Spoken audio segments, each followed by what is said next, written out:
Okay guys, this next part is really straightforward.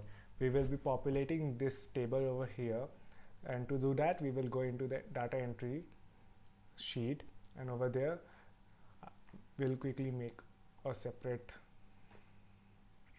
copy over here, and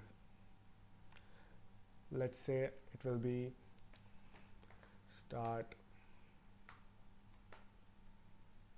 location, and this will be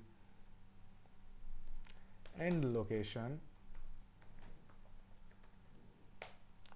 and here we'll have miles, and here reason for journey.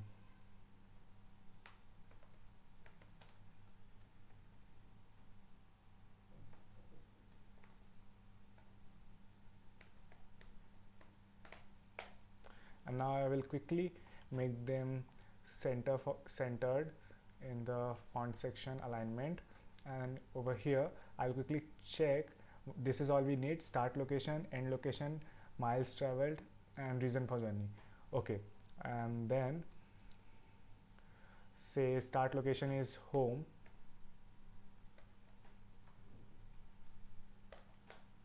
and I want this to be for all days, and end location is work, and I want this to be for all, and say my home is 8 miles away from the workstation. And now I'll probably delete.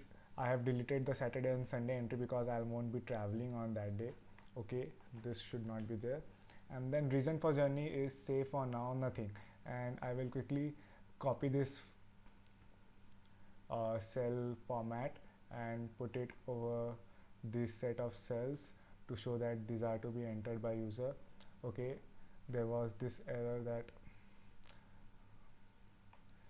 I need to make it not time format but the general format. Okay, so now that we are ready over here, I'll just quickly populate these by equating this with this cell over here, and this with this cell over here, and this with this cell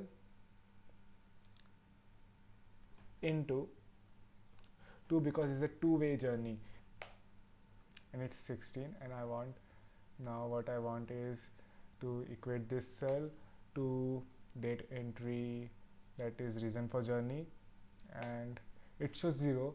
We might not want the reason for our journey to be 0. We want it to be something like dash or something. We don't want the numerical output, so we will do that by conditional operators that we will check out in the next lecture. So now I'll quickly make all these to 16 hours, that is the work distance from between home and work will not change in any case. So what I will do is I will just select this set of cells and equal to, and then I want to fill this array, and to fill this array or list, what we press is Ctrl Shift Enter, and it will fill all of them equal to this cell. Okay, then see you in